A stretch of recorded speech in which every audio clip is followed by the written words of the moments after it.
Science میں اور قرآن میں ویسے تو خیر کوئی تفاوت نہیں ہے، اور اکثر جو قرآن نے جو حقائق پہلے بیان کیے ہیں سائنس ابھی ان کی تائید کر رہی ہے، لیکن ایک تفاوت یا فرق بڑا واضح ہے جو مجھے اکثر کھٹکتا رہتا ہے کہ اس کی اگر آپ توضیح کر سکیں تو سائنس کے حساب سے، اور میں چونکہ دماغ کا ڈاکٹر ہوں اس لیے، اور آپ بھی ڈاکٹر ہیں، آپ بھی جانتے ہیں کہ اچھائی برائی، انسان کا نفس، انسان کی فکر، انسان کی جو مختلف اس کی جبلتیں ہیں اور ہر چیز جو ہیں وہ سب کچھ دماغ میں ہی ہے، اور اس کی فکر، اس کی سوچ، اس کی نفرت، اس کی اچھائی، ہر چیز جو سب چیزیں جو ہے دماغ میں ہی ہیں، اور یہ سائنس نے بڑی اچھی طرح واضح کر دی ہے، اس میں آپ کوئی شک کی گنجائش نہیں رہے گی۔ لیکن اس کے برعکس مذہب جو ہے وہ قلب کے اوپر توجہ دیتا ہے اور ہر طرف قلب کا ذکر کیا جاتا ہے، تو اس میں اس تفاوت کا مجھے کچھ اگر آپ وضاحت کر سکیں۔ تشریف رکھیے، بہت اہم سوال ہے، اور سائل بھی چونکہ بہت پڑھے لکھے ہیں، سائنسدان ہیں، استاد ہیں، اس لیے بھی اس سوال کی اہمیت زیادہ ہے۔ دیکھیے، سائنس صرف میٹیریل چیزوں سے بحث کر سکتی ہے، وہ چیزیں جن کی حقیقت میٹیریل نہیں ہے، مثلا روح، یہ کوئی میٹیریل شے نہیں ہے۔ ہمارا جسم یہ ایک میٹر کا معاملہ ہے، ورلڈ آف میٹر سے متعلق ہے۔ ہمارے جسم کے سارے فنکشنز جو ہیں وہ سائنس ریویل بھی کر سکتی ہے، ڈسکس بھی کر سکتی ہے، بحث بھی کر سکتی ہے، اور صحیح فیصلے بھی دے سکتی ہے۔ لیکن یہ بات میں نے بڑی وضاحت کے ساتھ بیان کی ہے، اس کے لیے شاید آپ کو میری کچھ چھوٹی چھوٹی چیزیں پڑھنی پڑیں گی۔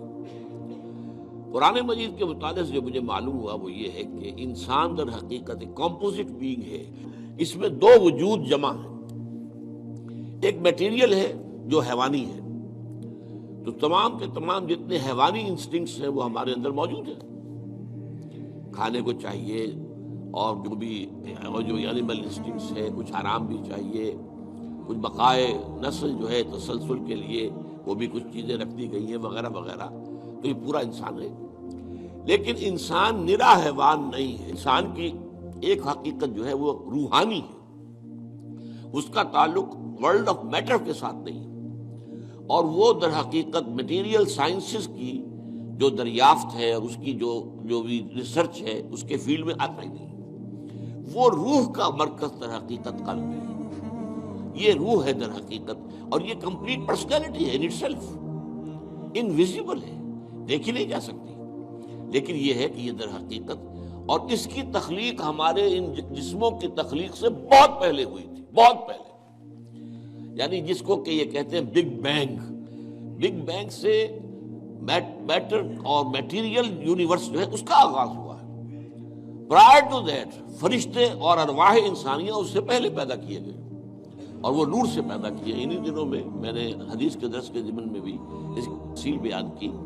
حدیث نمبر 4 جو 40 نبوی میں ہے۔ تو یہ روح اور حیوان میں جسم کا اور اس کے ساتھ جان بھی،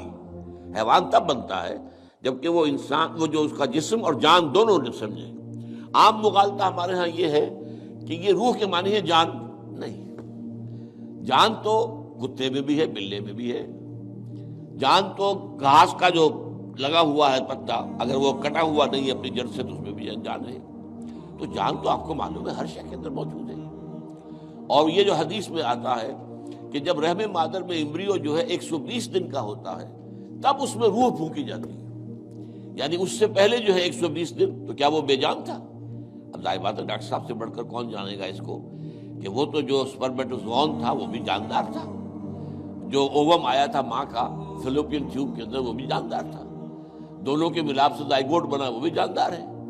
اور یہ ایک جو ہے نشو و نما پا رہی ہے چیز جو کہ زندگی کی سب سے بڑی علامت ہے۔ وہ جو ہے 120 دن تک اس نے ڈیولپمنٹ کی ہے، جس کو قرآن مجید کہتا ہے نطفہ ہے، پھر نطفے کے بعد جو ہے وہ مضغہ ہے، علقہ ہے، ان ساری سٹیجز کے بعد پھر روح پھونکی جاتی ہے۔ وہ روح ہے در حقیقت کہ جو بہت آغاز میں پیدا کر دی گئی تھی، اور اس کے بعد اس کو ایک نیند سلا دیا گیا۔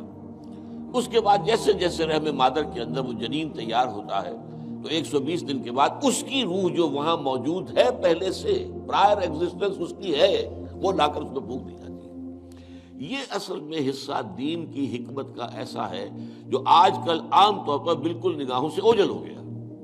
عام طور پر تو ہمارے اچھے اچھے علماء اور جدید مفکرین خاص طور پر روح کے علیحدہ وجود ہی کے قائل نہیں ہیں۔ اب یہ روح کا اگر علیحدہ وجود نہیں ہے تو آپ دیکھیے سورہ اعراف کے اندر فرمایا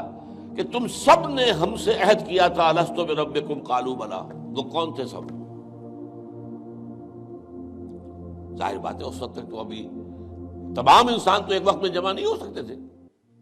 وہ تو یہ کہ عین اس وقت جبکہ وہ ارواح کے عالم کے اندر پیدائش ہوئی ہے سب کے سب موجود تھے، حضرت آدم کی روح سے لے کر اور آخری آدمی جو انسان دنیا میں آئے گا اس کی روح، یہ سب موجود تھے، اور ان سے سوال ہوا الست بربکم، اور جواب ہوا قالوا بلی۔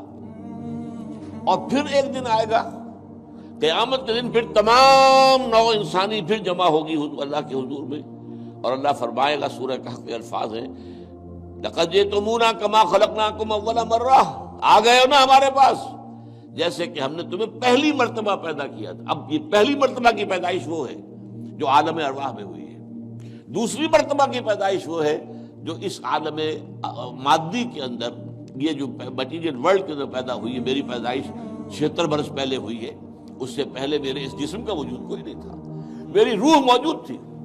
اگرچہ وہ ایک جگہ پر اللہ تعالیٰ کے ہاں ایک کسی سٹور کے اندر تھی لیکن موجود تھی۔ تو دل اصل میں مرکز ہے روح کا، اور روح ایک کمپلیٹ انڈیپینڈنٹ پرسنالٹی ہے، اس کا تعقل بھی ہے، یہ دیکھتی بھی ہے، بغیر ان آنکھوں کے دیکھتی ہے، روح براہ راست دیکھتی ہے، روح جو ہے وہ براہ راست سنتی ہے۔ اور آج ہمارے ہاں ڈاکٹر صاحب بھی اس کی تائید کریں گے، جو ایکسٹرا سینسری پرسیپشن کا تصور آیا وہ کہاں سے آیا؟ ہم تو جانتے تھے کہ 5 ہی حواس خمسہ ہیں، انہی سے انسان جو ہے پرسیپشن ہوتی ہے، تو یا تو بصارت ہے، یا سماعت ہے، یا ٹچ ہے، یا اسمیل ہے، یہی ٹیسٹ ہے، یہی حواس خمسہ ہمیشہ سے چلے آ رہے ہیں۔ یہ ایکسٹرا سینسری پرسیپشن کہاں سے آیا؟ تو معلوم ہوا کہ اب تسلیم کیا جا رہا ہے کہ کچھ ہیں صحیح چینلز دوسرے بھی جو انویزیبل چینلز ہیں، اور ان کا تعلق جو ہے وہ دل کے ساتھ ہے، اور دل جو ہے وہ در حقیقت وہ ہے مقام روح کا۔ تو یہ روح اور جسم یا حیوان مل کر انسان بنتے ہیں۔